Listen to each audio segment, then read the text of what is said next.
Жолдошум мамлекетке ишенип таштап кетти го дейм да. Балдарынчы кичинекей балдарыны башкача көрүп эркелетип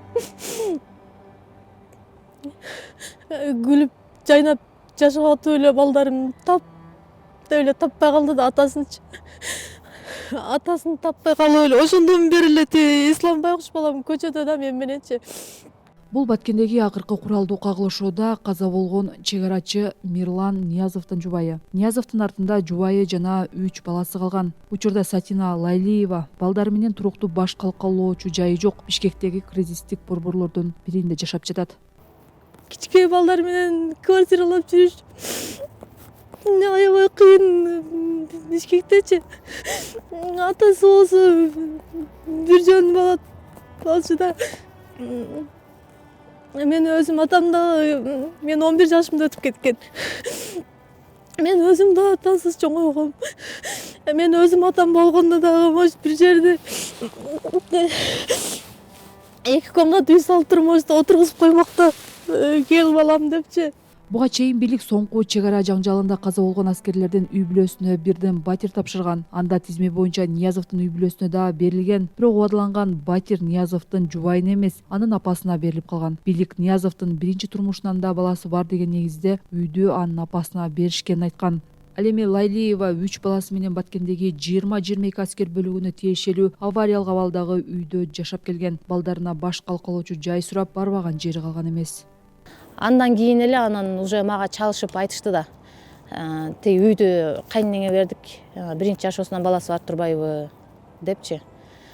Анан өз баласынан, өзүнүн канынан бүткөн балдар, батырдын балдары көчөдө жүрөт да, самсалапчы. Ар жерде түркүндүү болуп, кор болуп. Сатина өзүнүн көйгөйү менен жергиликтүү бийликке чек арада каза болгон аскерди сыйлоо иш-чарасында түз кайрылууга мүмкүнчүлүк болбогонун билдирди. Анан мен уже сахнага чыккыла деп эметкенде, сахнага көтөрүлүп атканда айтышты да, сен чыкпай эле кой дешипчи. Анан мен болбой эле чыктым, мен Камчы Кыдыршаевичке жолугушум керек деп эметтим. Анан ал жерде дагы мен алдыма келди, Камчы Кыдыршаевич келгенде мен айттым, Камчы Кыдыршаевич мен акыбалым оор, мен сизге жолугайын деп келдим деп ошентсем, ал жактан тиги Уларбек Шашеев келди дагы, бул жерде тиги эмеңди айтпа. Бул жактан чыккандан кийин чай берилет, ошол жака барып туруп анан кийин проблемаңды чечесиң деп койду да.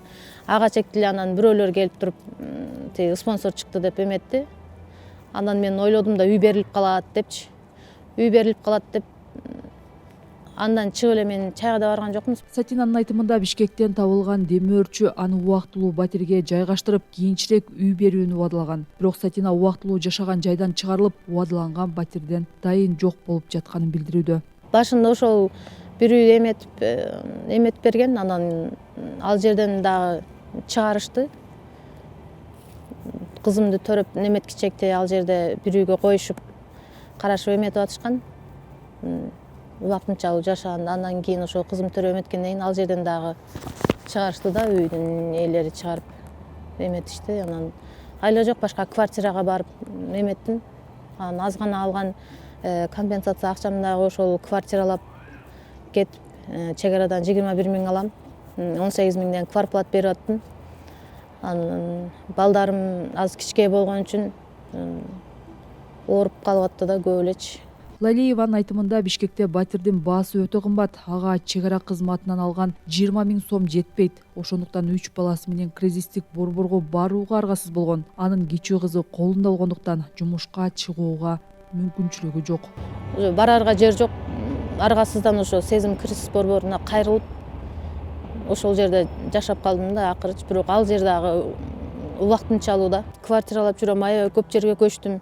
Мейличи эми условиясы жок болсо деле жашап турайынчы, күтө турайынчы, үйүм бүткүчекти деп эметсең, акыры күндөрү такыр албай калышты да. Жок депчи. Анан өзүнчө бир үйдү алайын десең, күчүң жетпейт экен, квартплат көп.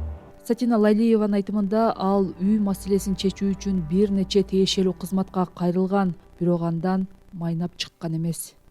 Ушу 2 жылдан бери ушу коляскага салып алып эле чоңойтуп да. Мындайда карагандачы аябай ичим ачышат балдарымачы. Жолдошум өзү болгондочу колуна көтөрүп эч кимге корголбой карайт болчу да. Балдарым эле ичим ачышат.